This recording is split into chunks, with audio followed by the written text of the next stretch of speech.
Hello guys, welcome to ask senior. आज हम discussion करने वाले हैं वीकली कॉन्शियस 337 लीड कोड की। इसमें 4 प्रॉब्लम्स आई थी। सबसे पहले देखते हैं प्रॉब्लम 1। इसका नाम है number of even and odd bits. तो इस प्रॉब्लम में बेसिकली हम एक नंबर दिया गया n और उसमें हमें काउंट करके बताना है कि इवन इंडेसिस पे कितनी बिट्स सेट हैं और ऑड इंडेसिस पे कितनी बिट्स सेट हैं। तो ये तो सिंपल अपने अप्रोच से कर सकते थे। सिंपल बिट काउंट कर सकते थे हर बिट पे जाके। कंस्ट्रेंट है 1000 तक, तो यानी कि मैक्सिमम 11 बिट्स होगी n के अंदर। तो 11 तक का लूप चला दिया और यहाँ पे अपने चेक कर रहे हैं। ये चेक कैसे कर रहे हैं? बिट मैनिपुलेशन की प्रॉपर्टी होती है कि अगर अपनी 1 पे i राइट शिफ्ट कर दें, सॉरी लेफ्ट शिफ्ट कर दें i तक, तो 1 की जो ith बिट होती है वो सेट हो जाती है। इसका मतलब ये है कि पहले वन की जो बाइनरी फॉर्म थी वो थी, मान लीजिए ये थी। तो अगर इसको i टाइम शिफ्ट कर दिया तो if i is equals to 2 कर देते हैं तो जो 1 है वो 2 बिट शिफ्ट हो जाता है। यानी कि अब जो नई फॉर्म होगी 1 की वो होगी 00100। तो ये 2 बिट शिफ्ट हो गया। तो बस, और आप लोगों को पता है कि एंड अगर किसी भी नंबर से एंड करते हैं तो अगर उसकी दोनों की सेम बिट सेट हो तो ही उसका आंसर नॉन जीरो होता है, अदरवाइज जीरो हो जाता है। तो वही कर रहे हैं। बस अगर अपने ith बिट चेक करने हैं कि सेट है कि नहीं एन की, तो बस n का एंड कर देंगे अपने 1 की ith बिट सेट करके। तो अगर इसका आंसर नॉन जीरो हुआ, इट मीन्स कि ith बिट सेट है, अदरवाइज नहीं है। तो बस यही कर रहे हैं अपने। सबसे पहले अपने चेक कर लेते हैं कि n की ith बिट सेट है या नहीं है। और अगर ith इंडेक्स इवन है तो इवन में प्लस प्लस कर देंगे, अदरवाइज ऑड में प्लस प्लस कर देंगे। इसको और क्लियर करने के लिए ऐसे भी लिख सकते हैं कि इफ n की ith बिट अगर सेट है, नॉट इक्वल टू जीरो आता है आंसर। तो चेक कर लेंगे, अगर i की वैल्यू इवन है तो a प्लस प्लस कर दो, एल्स ऑड प्लस प्लस कर दो। ये तो सिंपल क्वेश्चन था। सबमिट। सही है। तो बस ऑप्शन समझ आ गया होगा आपको। जो प्रॉब्लम 2 थी वो थी चेक नाइट टूर कॉन्फ़िगरेशन। तो इस प्रॉब्लम स्टेटमेंट आपको गिवन है, there is a knight on an n into n chessboard is if it is a valid configuration if the ith step at the top left was chance 0,0 से start कर रहा है, n into n की grid given है और जो values है range की वो है 0 to n into n minus 1। the grid row column indicates the row column row comma column is the grid cell, the moves are zero indexed, return true if grid represents a valid configuration of knight's movement or false otherwise। तो इस question में basically आपको एक grid given है 0 comma sorry n n into n size की, और night है। Night मतलब जो चेस में नाइट होता है, तो जो नाइट मूवमेंट्स करता है वो करता है या तो 2 वर्टिकली करेगा और एक हॉरिजॉन्टल करेगा, या फिर 2 हॉरिजॉन्टल करेगा और एक वर्टिकल करेगा। किसी भी डायरेक्शन में कर सकता है, कोई डायरेक्शन इसकी मतलब फिक्स नहीं है। तो अगर वो आई कोमा जे पे प्रेजेंट है तो आई कोमा जे से या तो वो 1,2 पे जा सकता है, I mean i plus 1 comma j plus 2 पे जा सकता है, या फिर i minus 1 comma j plus 2 पे जा सकता है, या फिर i minus 1 j comma minus 2 पे जा सकता है, या फिर i plus 1 j comma j minus 2 पे जा सकता है। तो इसमें अगर अपने बेसिकली देखिए तो ये 4 मूवमेंट्स है, और इसके अलावा 4 मूवमेंट्स जो डिफरेंट है वो ये है कि आई प्लस 2 जे प्लस 1, या फिर आई माइनस 2 जे प्लस 1, या फिर i minus 2 j minus 2, sorry i minus 2 j minus 1 and final i plus 2 j minus 1। तो ये 8 मूवमेंट्स जो है ये नाइट की पॉसिबल मूवमेंट्स है इफ वो आई कोमा जे पे प्रेजेंट है। तो बस आपने को इस प्रॉब्लम स्टेटमेंट दे रखा है कि स्टार्टिंग में जो नाइट है वो 0,0 पे प्रेजेंट है और फिर वो मूवमेंट्स करता है। जैसे इस केस में देखें तो 1 यहाँ पे है, तो यानी कि नाइट की फर्स्ट मूवमेंट ये थी, फिर सेकंड मूवमेंट में 2 यहाँ पे है तो सेकंड मूवमेंट ये थी, फिर थर्ड मूवमेंट यहाँ पे है तो थर्ड मूवमेंट ये थी, फोर्थ स्टेप में फिर ये यहाँ गया, फिर फिफ्थ स्टेप में ये यहाँ गया। तो बस आप लोग को चेक करना है कि जो ग्रिड है ये वैलिड स्टेप मूव्स बता रही है या फिर नहीं बता रही। तो जैसे इस प्रॉब्लम में देखिए तो 4 के बाद 5 यहाँ पे गया, 2 इस साइड गया, 1 इस साइड गया, तो वैलिड है। फिर 2 इस साइड गया, 1 इस साइड गया, 6 भी, ये भी वैलिड है। फिर 6 देखिए तो 2 यहाँ गया, 1 यहाँ गया, 7, फिर 2 यहाँ गया, 1 यहाँ गया, 8, तो ये सारे वैलिड मूव्स हैं। तो इस केस में जो आंसर है वो ट्रू आ रहा है, क्योंकि ग्रिड के अंदर वो वैलिड मूव्स कर रहा है। सेकंड टेस्ट केस देखते हैं, ये वाला टेस्ट केस जैसे कि, तो देखिए तो 0 यहाँ पे था, अब इसके बाद ये 2 मूव्स इस साइड करता है और 1 मूव्स इस साइड करता है, तो ये 1 यहाँ पे आ जाएगा। फिर ये 2 मूव्स यहाँ करता है और 1 मूव ऐसे करता है, तो ये यहाँ पे आ जाएगा। फिर ये 2 मूव्स ऐसे करता है और 1 मूव ऐसे करता है, तो 3 यहाँ पे आ जाएगा। फिर ये 2 मूव्स नीचे करता है और 1 मूव इस साइड जाता है, फिर यहाँ पे आ जाएगा। फिर इसके बाद फिफ्थ वहाँ पे है, तो फिफ्थ लेफ्ट साइड में है, तो ये 2 मूव्स इस साइड करता है और 1 मूव ऊपर करता है, यहाँ पे आ जाएगा। फिर इसके बाद ये 2 मूव राइट साइड करता है और 1 मूव ऊपर करता है, सिक्स यहाँ पे आ जाएगा। फिर सेवंथ के लिए 2 मूव नीचे करता है और 1 मूव यहाँ पे करता है, यहाँ पे आ जाएगा। बट अब आपने देखेंगे कि ये 8 पे कहीं नहीं, मतलब कोई पॉसिबल ऐसा मूव नहीं है कि जो नाइट ऐसा मूव करे कि जो उसकी करंट पोजीशन है वो 8 पे आ जाए। तो इस केस में आंसर फॉल्स हो जाएगा इस चीज के कारण। तो होप सो आपको प्रॉब्लम समझ आ गई होगी। अब इसका कोड देख लेते हैं। इसके कोड में देखें, सबसे पहले आपने जो नाइट के मूव्स है वो स्टोर कर लिए कि करंट पोजीशन पे नाइट कहाँ कहाँ मूव कर सकता है। 1,2 -1,2 1,-2, ये 8 मूव्स है। जो नाइट के ये वाले 8 मूव्स थे ना, इन सबको अपनों ने एक अलग से वेक्टर में स्टोर करके देख लिया। ठीक है, अब ये अपनों को सिंपल ये फंक्शन बाय डिफॉल्ट कॉल किया गया था कि check valid grid int and size ले लिया ग्रिड का। In case grid 0,0 not equal to 0 है, यानी कि अगर नाइट स्टार्ट ही नहीं कर रहा है 0,0 से, इन केस ये 0th पोजीशन नहीं है, तो उस केस में रिटर्न 0 कर दो क्योंकि वो फॉल्स है। फिर अपने चेक कर रहे हैं कि अगर वो बेसिकली अपने एक फंक्शन को डीएफएस लगा रहे हैं, तो चेक कर लिया कि अगर वो करंट मूव उसका जो है, अगर वो नाइट के करंट पोजीशन से एक वैलिड मूव पे प्रेजेंट है, तो अपने वहां पे जाके फिर उसके आगे जाके चेक कर रहे हैं। तो देखेंगे कि अभी 0th मूव तो हो गया, उसके बाद अपने फर्स्ट मूव चाहिए। तो फर्स्ट मूव के लिए यहाँ पे 1 फंक्शन की कॉल से स्टार्टिंग कर दी। एन टोटल साइज है ग्रिड का 0,0, ये करंट पोजीशन है। फिर चेक कर रहे हैं फंक्शन डीएफएस वाला फंक्शन कॉल कर दिया, current move n size i comma j current position, और ये तो ग्रिड ही है। अगर अपना current move n into n हो सकता है, यानी कि अपनों ने सारे मूव्स जो थे वो भी पॉसिबल, जो भी जितने मूव्स थे वो सारे अपनों ने ट्रेवर्स कर लिए हैं, तो इस केस में रिटर्न 1, यानी कि ये एक वैलिड ग्रिड है। तो बस फिर ये फाइनल स्टेट होगी एक तरह से। तो बेस केस हो गया रिकर्सिव कॉल का। फिर बूल फ्लैग चेक कर लिया कि जो जो मूव्स वो मूव करता है, अगर उसके बाद जो आंसर है वो अपना आ रहा है उनसे, तो रिटर्न कर दो ट्रू। फिर स्टार्टिंग में आई कोमा जे था, अब अपनों ने a dot first plus i, a dot second plus j, इस स्टेप पे अपने ऐड कर रहे हैं कि जो करंट पोजीशन है उसके बाद अपनों ने फर्स्ट मूव और सेकंड मूव, मतलब जो नए नए मूव्स थे उसको चेक कर लिया। सबसे पहले चेक करा कि ग्रिड के अंदर तो है जो अपना भी मूव कर रहे हैं, तो उसके लिए इस सेव फंक्शन कॉल कर दिया। सेव फंक्शन यहाँ पे कॉल कर दिया आई जे एन। तो अगर ये ग्रिड के बाहर हुआ तो रिटर्न फॉल्स कर देगा, तो फिर आगे चलेगा ही नहीं। लेकिन अगर ग्रिड के अंदर हुआ और चेक करेंगे कि grid n i n j ये करंट मूव के इक्वल है, तो ठीक है, तो फ्लैग को आगे कॉल कर दो। तो फ्लैग ये और फंक्शन कर दिया कि इन केस ये फंक्शन ट्रू रिटर्न करता है, तो फ्लैग की वैल्यू ट्रू हो जाएगी और अपनी फाइनल वैल्यू भी ट्रू हो जाएगी। होप सो ये आपको डीएफएस, मतलब बेसिकली डीएफएस प्रॉब्लम ही थी। बस आपको नाइट के मूव्स पता होने चाहिए और रिकर्सिव कॉल्स करनी मतलब आती हैं, तो ये इतनी हार्ड प्रॉब्लम नहीं थी, स्टैंडर्ड प्रॉब्लम कह सकते हैं। तो बस देखेंगे ट्रू आ रहा है फॉल्स आ रहा है, तो बस ये सबमिटेड कोड ही है वैसे तो। ठीक है। प्रॉब्लम 2 हो गई है। Problem 3, the number of beautiful subsets.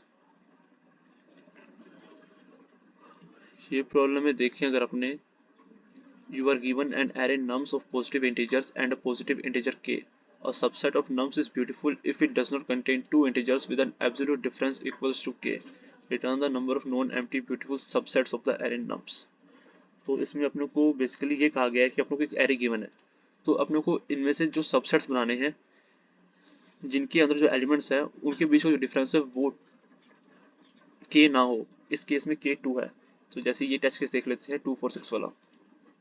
जो टेस्ट केस अपने को गिवन है वो है 2 4 6। सबसे पहले तो अपने इसके टोटल सबसेट्स जनरेट करके देख लेते हैं कितने बनते हैं।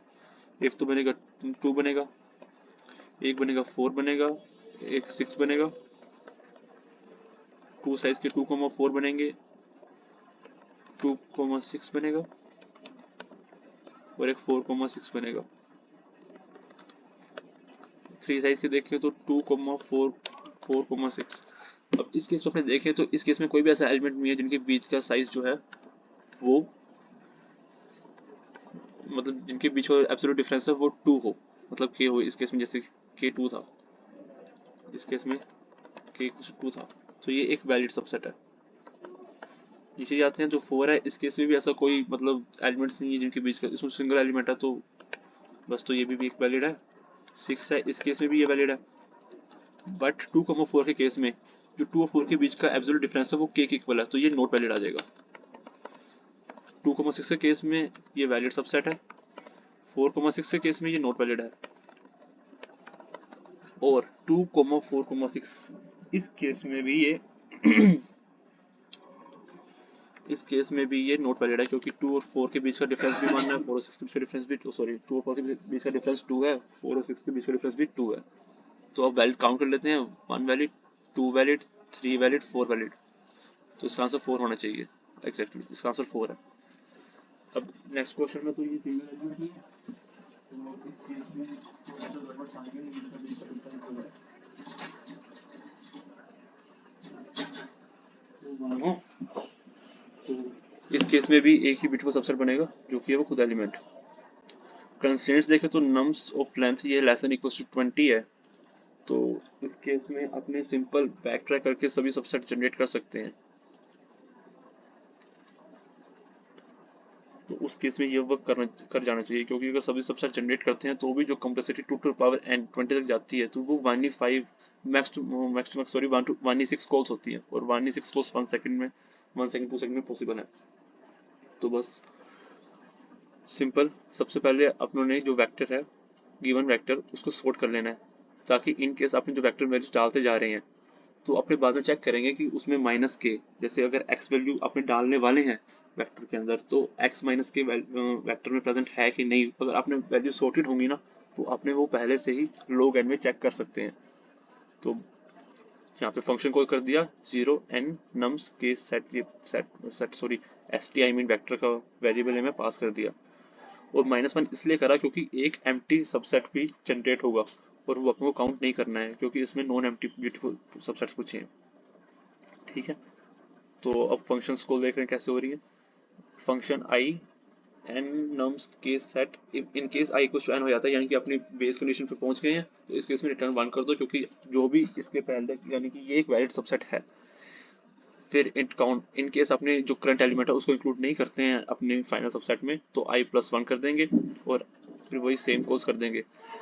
इन केस अगर अपने उसको इंक्लूड कर लेते हैं तो अपने चेक कर लेंगे इस प्रेजेंट फंक्शन कॉल करके कि जो st ये वेक्टर है इसके अंदर नम्स i माइनस के प्रेजेंट है कि नहीं है, और अगर ये प्रेजेंट है नम्स i माइनस के तो यानी कि वो एक बिटफुल सबसेट नहीं है, तो ये वाला फंक्शन इफ कंडीशन नहीं चलेगी। तो बस ये बाइनरी सर्च से अपने चेक कर रहे हैं सिंपली log n में कि जो n माइनस के प्रेजेंट है कि नहीं, नम्स i माइनस के प्रेजेंट है कि नहीं वेक्टर में। तो बस ये वेक्टर का फंक्शन है, ये तो सिंपल बाइनरी सर्च की एल्गोरिदम है। इन केस वो फाइंड हो जाता है तो रिटर्न 1 कर देना, यानी कि वो प्रेजेंट है, और अगर वो प्रेजेंट है तो ये फंक्शन नहीं चलेगा क्योंकि आपने यहाँ पे नोट की कंडीशन लगा रखी है, और अगर इन केस वो प्रेजेंट नहीं है तो रिटर्न 0 हो जाएगा और आपने उसको इंक्लूड कर देंगे वेक्टर के अंदर। फिर काउंट कर लेंगे, count plus funk im+1 and nums, और ये अपडेटेड अपना वेक्टर्स इस बार रिटर्न होगा, आई मीन कॉल होगा, और जब अपनी ये वाली कंडीशन फुलफिल हो जाएगी तो पॉप बैक कर देंगे लास्ट एलिमेंट को जो अपने इंसर्ट कर रखा था फॉर फर्दर प्रोसेसेस। तो फाइनल में रिटर्न काउंट कर देंगे। अगर अपने इसकी टाइम कॉम्प्लेक्सिटी की बात करें तो जो यहाँ पे सॉर्टिंग एल्गोरिथम है इसकी टाइम कॉम्प्लेक्सिटी होगी एंड log n, और जो फंक्शन कॉल्स हो रहे हैं पिक नॉन पिक इसकी टाइम कॉम्प्लेक्सिटी होगी 2 टू द पावर n, और फिर इसके अंदर भी अपने बाइनरी लगा रखी है, तो टोटल इस फंक्शन की टाइम कॉम्प्लेक्सिटी हो जाएगी log n 2 into 2 to power n into log n। तो अगर टोटल टाइम कॉम्प्लेक्सिटी देखें इस प्रॉब्लम की, इस मतलब कोड की, तो वो होगी 2 to the power n into log n plus n log n। तो ये मैक्सिमम 1/6 तक कॉल्स हो रही हैं क्योंकि कंस्ट्रेंट्स काफ़ी छोटे थे इस प्रॉब्लम के अंदर, तो इसलिए ये कोड अपना एक्सेप्ट कोड हो जाएगा। अगर अपने प्रॉब्लम 2 और प्रॉब्लम 1 की कॉम्प्लेक्सिटी की बात करें तो इस केस में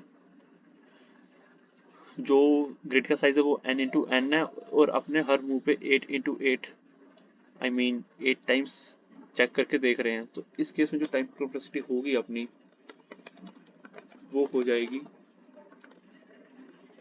n इंटू एन, और अपन जाके भी देख रहे हैं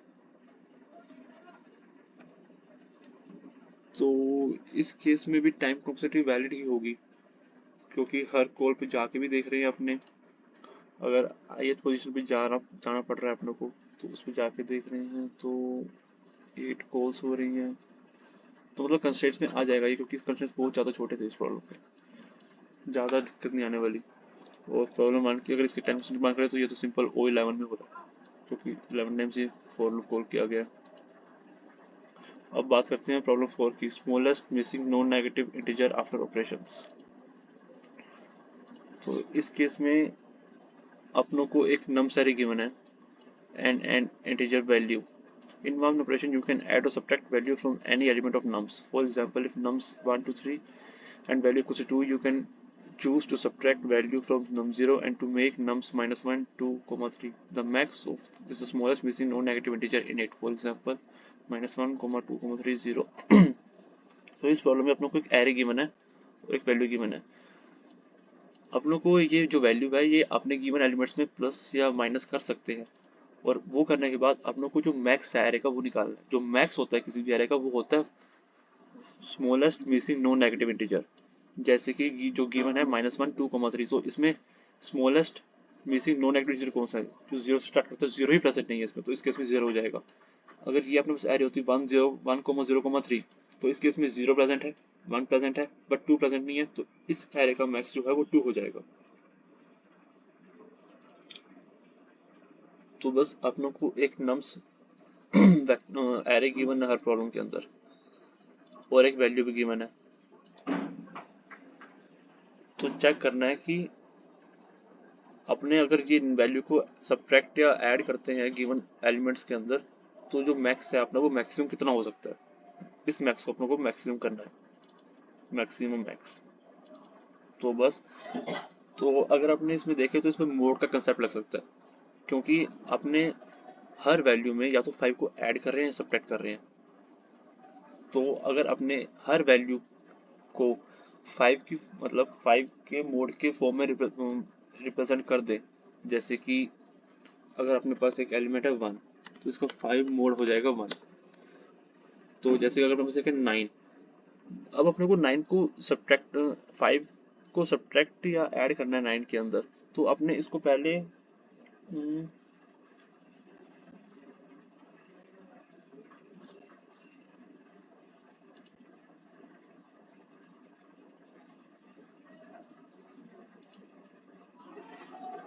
तो अपने लाइक अगर अपने 9 का मोड कर देते हैं 5 से तो आंसर 4 आ जाएगा। तो यानी कि अपने 9 को है 9 जो है इसको 4 बना सकते हैं, समझ रहे हैं? तो जैसे अगर अपने पास 8 है तो 8 में से अगर अपने 5 सब्ट्रैक्ट करते हैं काइंड ऑफ, तो वो 3 हो जाएगा। तो इस मेथड के थ्रू अपने किसी भी नंबर को 5 के मोड कर दें 5 से, तो अपने को पता लग जाएगा कि अगर उसको अपने 5 के अंदर 5 के नीचे वाली वैल्यूज में किस फॉर्म में प्रेजेंट कर सकते हैं। तो अपने को मैक्स निकालना है, तो अपने कोशिश करेंगे कि उसको स्मॉलेस्ट वैल्यू तो 5 की फॉर्म में स्मॉलेस्ट रिप्रेजेंट कर देंगे। जैसे कि अगर अपने पास एक एरे गिवन है 1, 9 और 8 की, तो इस केस में अपने जो 1 को है उसको 5 के मोड करने के बाद 1 लिख सकते हैं, 9 को 4 लिख सकते हैं और 8 को 3 लिख सकते हैं। इससे कम अपने नहीं लिख सकते हैं नॉन नेगेटिव इंटीजर की फॉर्म में। तो इस केस में अपने सिंपली देख सकते हैं कि जीरो प्रेजेंट ही नहीं है इन तीनों एलिमेंट्स में 1, 9 और 8। अगर आपके पास एरे गिवन है 1, 9, 8, तो इस केस में जीरो बनना पॉसिबल ही नहीं है। तो इसलिए इस केस का आंसर जीरो हो जाएगा। और अपने ने कैसे निकाला? इनको सबसे लेस देन 5 की फॉर्म में रिप्रेजेंट कर दिया इन एलिमेंट्स को। इन केस अपने पास यहाँ पे 10 भी होता है इसके अंदर, तो जो 10 है उसको अपने जीरो बना सकते हैं कि अगर अपने 10 में से 5 को 2 टाइम्स सब्ट्रैक्ट कर दें, पहले एक बार किया तो 5 आ जाएगा, फिर एक बार फिर से कर दिया तो 0 आ जाएगा। तो यानी कि अपने उसको सब्ट्रैक्ट करके 0 की फॉर्म में बना सकते हैं। तो इसलिए इस केस में अगर 10 भी आ जाता है तो 10 मॉडुलस 5 करेंगे तो 0 हो जाएगा। तो 1, 9, 8, 10 था पहले तो, और अब जो अपडेटेड वैल्यू हो जाएगी वो 1, 4 से 0 हो जाएगी। तो इस केस में जो मैक्स है इन एलिमेंट्स का वो 2 हो जाएगा। होप्स आपको ये वाली मतलब प्रॉपर्टी समझ आ गई होगी मोड की, क्योंकि ये अपन को एक तरह से n टाइम्स माइनस ही करना है या ऐड करना है 5 को, तो मल्टीपल ही करना है, तो मल्टीपल चेक कर सकते हैं। तो 9 को 4 बना सकते हैं या फिर 9 बना सकते हैं। अगर इसमें 5 ऐड कर देते हैं तो ये 14 बन जाएगा। बस अपने इसी तरह अगर 9 दो बार आ जाता तो अपने इसको 1 बना देते, पहले 1 को, फिर 9 को 4, फिर 8 को 3, 10 को 0, फिर अपने चेक करते कि 4 तो पहले से बना हुआ है ना, तो 4 पहले से बना हुआ है जो फाइनल अपना एरे है इसके अंदर। तो 4 की जगह आपने इसके 4 में 9 वैल्यू को ऐड कर देते, वैल्यू 5 थी तो इस केस में ये 9 बन जाता। तो जब अपने पास नई एरे आती इस एरे की अपडेटेड फॉर्म जो होती वो होती 1 4 3 0 और 9। समझ रहे हैं आप? तो इस तरह से अब अपनों को इसमें से मैक्स निकालना अपने लिए इजी हो जाएगा। होप सो आप कोई मोड मतलब आइडिया लग गया होगा कि अपने इस केस में मोड क्यों यूज करा है। अब जैसे ये गिवन है 1 -10, हाँ एक और मोड की प्रॉपर्टी होती है कि अगर अपने किसी भी नंबर का मोड करते हैं, नेगेटिव नंबर का मोड करते हैं, तो अपने पास जो आंसर है वो नेगेटिव ही आता है। और उस नेगेटिव आंसर को पॉजिटिव बनाने के लिए अगर अपने किसी भी नेगेटिव नंबर का मोड करते हैं किसी भी का, तो उस केस में जो आंसर आता है वो नेगेटिव ही आता है। लाइक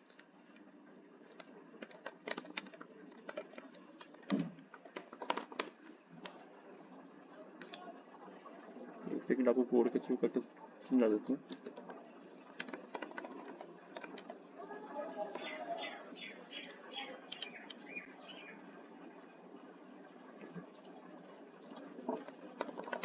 अगर अपने किसी भी नेगेटिव नंबर का मोड करते हैं तो उसका आंसर नेगेटिव ही आएगा। सी आउट या फिर 0 आएगा या नेगेटिव आएगा, ऑब्वियस है ये तो, कि अगर -10 का मोड करते हैं अपने 3 से, तो इस केस में जो आंसर आएगा आप देख सकते हैं कि वो नेगेटिव -1 आ रहा है। तो अब आप लोग को यानी कि अपने जो -10 है उसमें से अपने 3 को सब्ट्रैक्ट या ऐड करके -1 तो बना सकते हैं, पर अपनों को इसको पॉजिटिव बनाना है। तो उसके लिए जो इसका आंसर आएगा ना, अगर आपने उसमें 3 को ही ऐड कर दे, यानी कि जिससे मोड करें उसी को ऐड कर दे और फिर से मोड कर दे उसके साथ, तो इस केस में वो वैल्यू पॉजिटिव हो जाती है। तो आपने 2 यानी कि 2 अब अपने -10 से 2 भी बना सकते हैं 3 उसमें ऐड कर करके। होप सो आपको ये नेगेटिव वाली प्रॉपर्टी समझ आ गई होगी।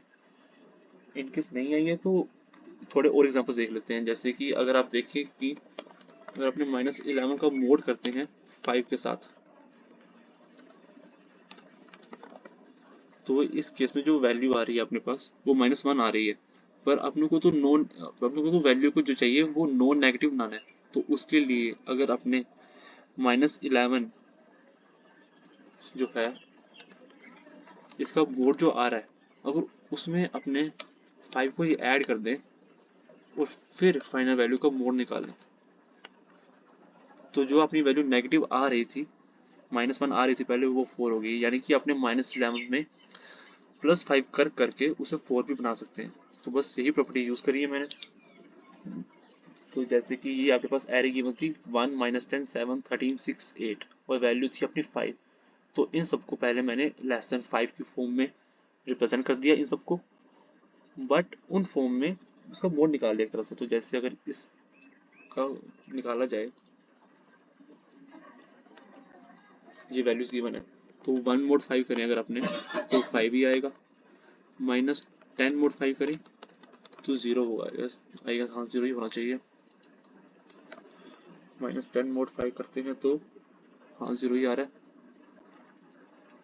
अब 7 मोड 5 करते हैं तो 2 आएगा, 13 मोड 5 करते हैं तो 3 आएगा, 6 मोड 5 करते हैं तो 1 आएगा, एंड 8 मोड 5 करते हैं तो 3 आएगा। करके भी देख लेते हैं इनकेस कहीं अपने गलत ही ना हो। ये फैक्टर बना लेते हैं पी आर, इसकी वैल्यूज होंगी ये सब,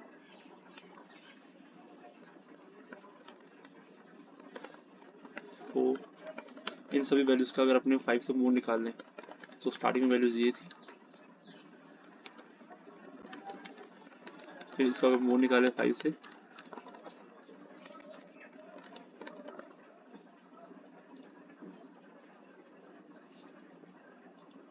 ट्रिक रूट करना पड़ेगा।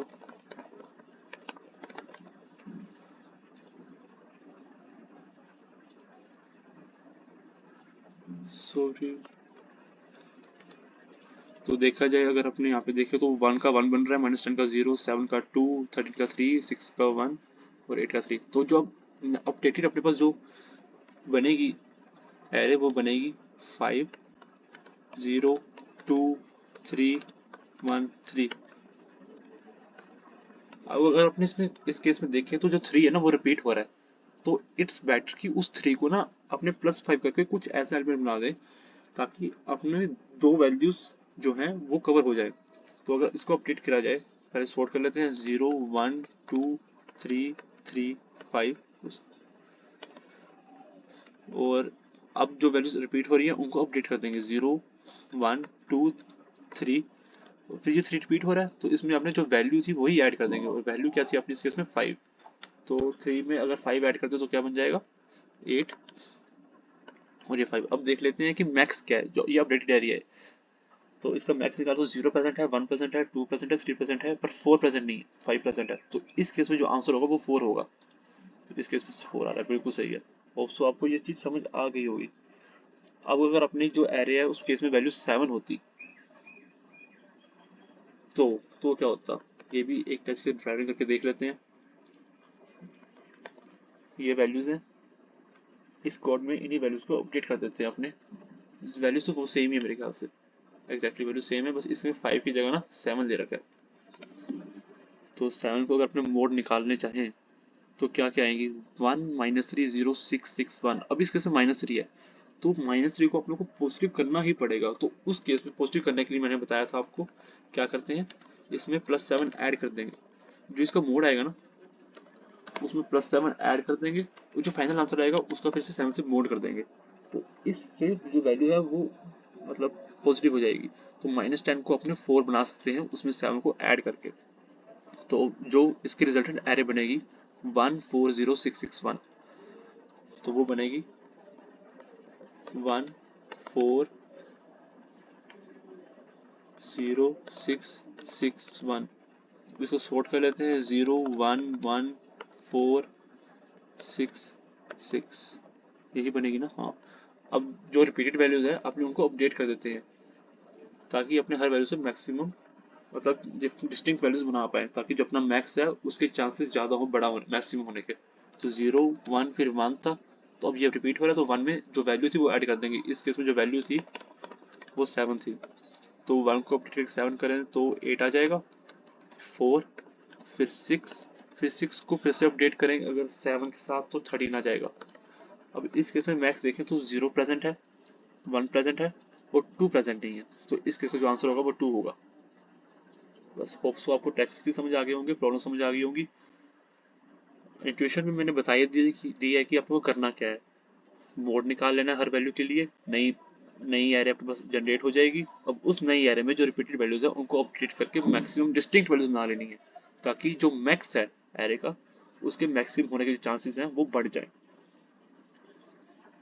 तो एनी नंबर ऑफ टाइम्स हो तो उसमें दिक्कत नहीं आने वाली है। अब इसका कोड देख लेते हैं। सबसे पहले अपने पास एक नम्स एरे गिवन थी और एक वैल्यू गिवन थी। तो अपने सबसे पहले नम्स एरे को सॉर्ट कर लेते हैं और फिर सभी एलिमेंट्स एक फ्रीक्वेंसी वेक्टर मैप बना लेते हैं। अब एरे में ट्रैवर्स करते हैं, तो सबसे पहले उसको मोड कर लेते हैं वैल्यू के साथ।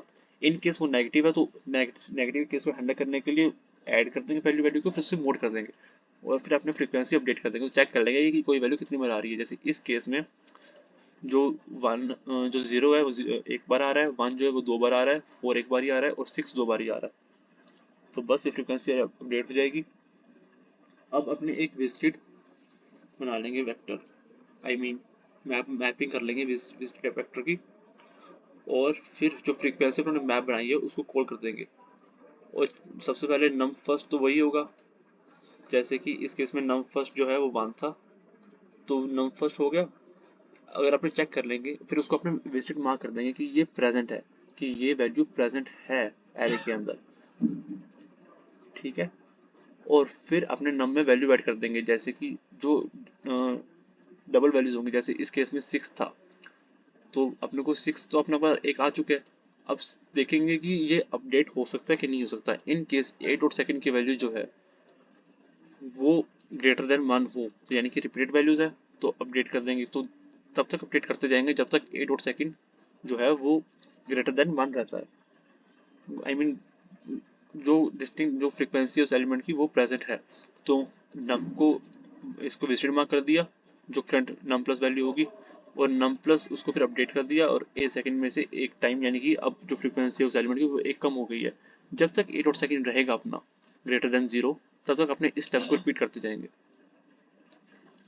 और बस फिर अपने कॉन्स्ट एन यानी कि मैक्सिमम वैल्यूज कंस्ट्रेंट्स के हिसाब से देखा जाए तो 1E5 तक की वैल्यूज हो सकती हैं।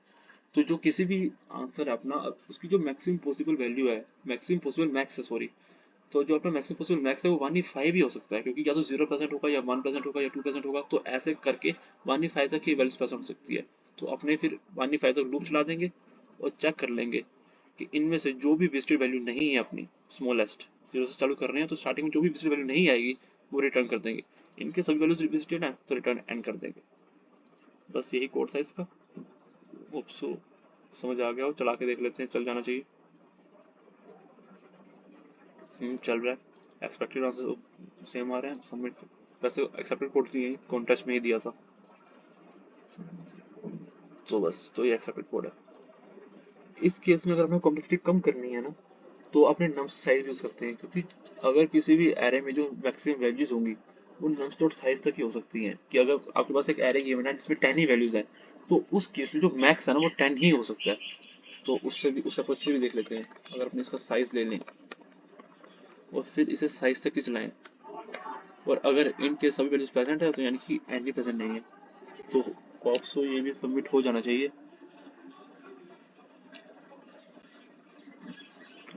हो रहा है एक्सेप्ट, तो सबमिट करके देख लेते हैं।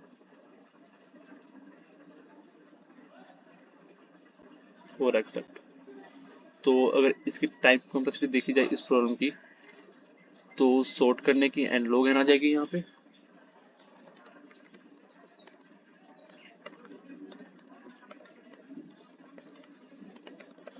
इसके बाद मैप यूज किया तो इसकी भी लॉग एन हो जाएगी हर ऑपरेशन के लिए। इसी भी मैक्सिमम वही एन लॉग एन तक ही जाएगा, मतलब अगर एन टाइम्स भी आता है तो भी n into n I mean sorry O n तक ही जाएगा। ये भी ये ओ एन तक, ये ओ एन में ही वर्क करेगा और ये भी ओ एन में ही वर्क कर रहा है। तो इसकी जो प्रॉब्लम की इस कोड की टाइम से देखी जाए तो एन लॉग एन ही होगी बेसिकली। स्पेस अपने आप एक्स्ट्रा यूज कर रही है मैप की फॉर्म में और एक विजिट की फॉर्म में, तो वो ओ एन में काम कर जाएंगे। होप सो आपको चारों प्रॉब्लम समझ आ गई होंगी।